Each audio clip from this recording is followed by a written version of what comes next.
অপৰিৱৰ্তিত অৱস্থাত আছে গোৱালপাৰাৰ বান পৰিস্থিতি। ইতিমধ্যে আমি গোৱালপাৰাৰ পৰিৱেশ ND24 দৰ্শকসকলক দেখুৱাই গৈছোঁ ৰাতিপুৱাৰে পৰা। আৰু গোৱালপাৰাৰ তিনিটা ৰাজচক্ৰৰ অন্তৰ্গত প্ৰায় 192খন গাঁও এতিয়া পানীৰ তলত বুলি ক'ব লাগিব। আৰু ব্ৰহ্মপুত্ৰৰ বাঢ়নী পানীয়ে এক প্ৰকাৰ ডুবাই পেলাইছে, বুঢ়াই পেলাইছে সমগ্ৰ অঞ্চল।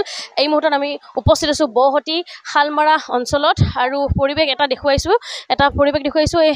এই গোটেই শালমাৰা অঞ্চল যিহেতু পানীৰ তলত আছে বৰ্তমান, যিহেতু বিস্তীৰ্ণ এলেকা বুঢ়াই পেলোৱা হৈছে আৰু এই এটা কৰুণ দৃশ্য আমি দেখুৱাইছোঁ। এয়া এগৰাকী ৰোগীক আচলতে এনেদৰে টুলুঙা নাওৰে চিকিৎসালয়লৈ লৈ যোৱাৰ দৃশ্য আমি দেখুৱাইছোঁ। কেনেদৰে হাহাকাৰ কৰিবলগীয়া হৈছে তেওঁলোকে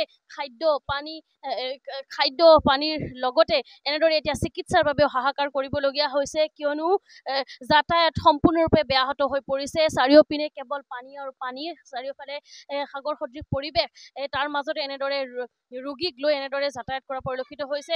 কি হৈছে তেওঁৰ? জ্বৰ হৈছে হৈছে 10-12 দিন। এতিয়া গোৱালপাৰা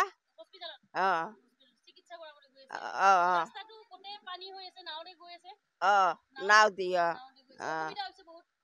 হৈছেতো অসুবিধা নহ'ব। এঘাটো কমৰ হয় দাদা, কি ক'ব? আমাৰ ঘৰত, আমাৰ ডাঙৰ দাদাৰ ঘৰত এক কমৰ পানী আৰু এই বেমাৰী আজি এই হৈ গ'লে এসপ্তাহৰ বেছি, 10 দিনমান হ'ল।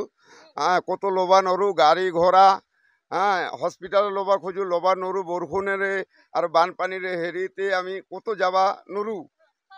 খোৱা খাদ্যৰ অভাৱতে আৰু বজাৰ হেৰি কৰবাৰ গেলিও আহোঁতে এই পানীত নুমি আহোঁতে আমার বস্তু বাহিনী সব নষ্ট হয়ে যায়। আমার সব নষ্ট হয়ে যায়, আনাতে মানে ভাল মতো আহি নাপাওঁ ঘৰত।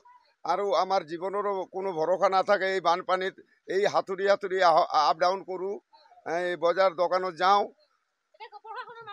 প্ৰশাসনৰ মানুহ এটাও অহা নাই, চৰকাৰৰ তৰফৰ পৰা কোনো সুবিধা পোৱা নাই আমি। আৰু আমাৰ এই যোনটা এই শালমাৰা হেৰিৰ হস্পিটালত তাতে পানী, তাতে কোনো ঔষধ পাতি হেৰি নাপাওঁ, আমি হেল্প নাপাওঁ। বহুত অসুবিধা। এখন গোৱালপাৰা কেনেকৈ ল'ম, গাড়ী ঘোঁৰা বন্ধ। এই এনেকুৱা আমি হেৰিতো পৰি গৈছোঁ বিপদত। হয়, নিশ্চয় ক'ব লাগিব গোৱালপাৰাৰ পৰিৱেশ দেখুৱাইছোঁ কেনেধৰণৰ পৰিৱেশ সৃষ্টি হৈছে। আচলতে গোটেই পৰিৱেশ আচলতে পানী সকলো পিনে কেৱল পানী আৰু পানী, ঘৰৰ মুধচলৈকে পানী হৈছে। আৰু এই যি ৰোগীক লৈ আচলতে এগৰাকী ৰোগীক লৈ এতিয়া তেওঁলোকে এই টুলুঙা নাওৰে চিকিৎসালয়লৈ তেওঁলোকে ৰাওনা হৈছে। পৰিৱেশ দেখুৱাইছোঁ কেনেধৰণৰ এটা পৰিৱেশ। আৰু যিহেতু ব্ৰহ্মপুত্ৰৰ জলপৃষ্ঠ বৃদ্ধি পাই আহিছে আৰু ইফালে নেৰানেপেৰা বৰষুণ, ক'ব লাগিব হাহাকাৰময় পৰিৱেশৰ সৃষ্টি হৈছে। গোৱালপাৰাৰ পৰিৱেশ দেখুৱাইছোঁ। এনেদৰে গোৱালপাৰাৰ এতিয়া 192খন গাঁও এতিয়া পানীৰ তলত থকা পৰিলক্ষিত হৈছে। পৰিৱেশ দেখুৱাই গৈছোঁ কেনেধৰণে আছে তেওঁলোকে, তাৰ পৰিৱেশ কিছু দেখুৱাবলৈ যত্ন কৰিছোঁ।